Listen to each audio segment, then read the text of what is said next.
Hello guys, today I'm going to be talking about Snapcraft's game modes. For those who don't know, Snapcraft is the most recently bought server by Crafty Games. And Crafty Games is the owner of the known servers Jartex Network and Pika Network. So let's start by ranking KitPvP. Similarly to Jartex, it's really painful at the start, but it's possible to get gear more easily. Maybe due to the Christmas event, I'm not really sure. But whenever you get that nice gear, it becomes really fun. I really like the events that happen from time to time, and I also like that there is a generator, making everything a bit more interesting by creating a bit of competition in that area. Having said that, I think I'm gonna give it an S tier. I think it might be the best game on Snapcraft. I don't really see many flaws, and I think you guys should try it. Keep in mind that all of Snapcraft is only for premium players, so if you have a cracked account, unfortunately you're not gonna be able to join. Okay, now let's talk about factions. Not gonna lie, it was kinda bad in my opinion. I like the scoreboard, I guess it's kinda cool, but like I have no idea why it just becomes a super flat world once you walk a little bit. But yeah, it was an interesting experience. It was chill. And it was also fun to try and conquer that outpost. Anyways, I think I might give it B tier. I mean, there wasn't much to do. I mean, the server had not many players. I might give it a C tier. It's not the worst game mode. I just don't like it a lot. Prison. Not gonna lie. I just dislike almost every prison game mode, and this one is no exception. I really like the PvP mine, because like it's actually worth to go there and put yourself in danger. But the problem is that quickly it gets to a point where you're stuck again. Like after a few minutes of mining, it becomes so tiring to level up again. And those new mines that you unlock are often not even worth going to, and it's just better off to mine on that PvP mine. Not to mention some of the tasks were a bit broken, but I could see myself playing it for a little bit. I'm gonna give it a C tier. I dislike it, but it's playable. I'll give it a C.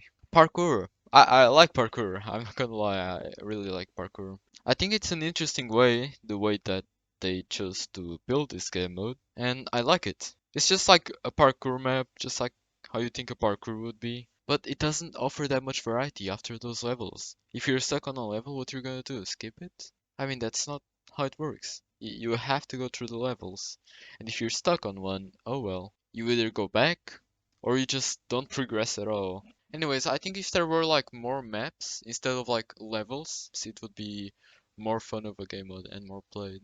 So I'm gonna give it an A tier. It can definitely have some improvements. If it had more maps, I would give it an S tier. Okay, let's get creative. And this is just like how you would think a creative game mode is. The redstone seems a bit limited, but I had fun working on my 2x1 automatic door. I really did. But I think this game mode would be so much more successful and enjoyable if there was a system like Hypixel's housing, where you can make your plots public, and there is a rating and multiple categories.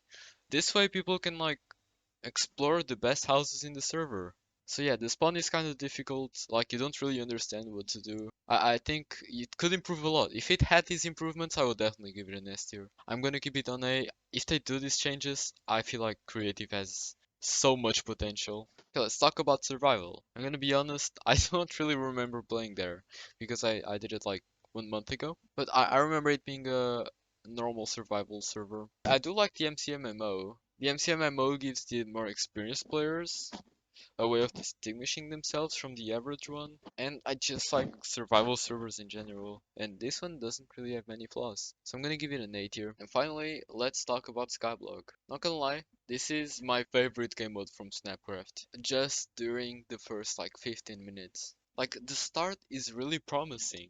I really like this game, I really like Skyblock, but it quickly falls down, just like it happens with all these other game modes in crafty games. The tasks become boring and repetitive and just loses its interest. Like, this game mode had everything to be perfect. For the starting experience, I would give it an S tier, but because I played it a lot, I was the richest player at one point, I'm gonna give it an A.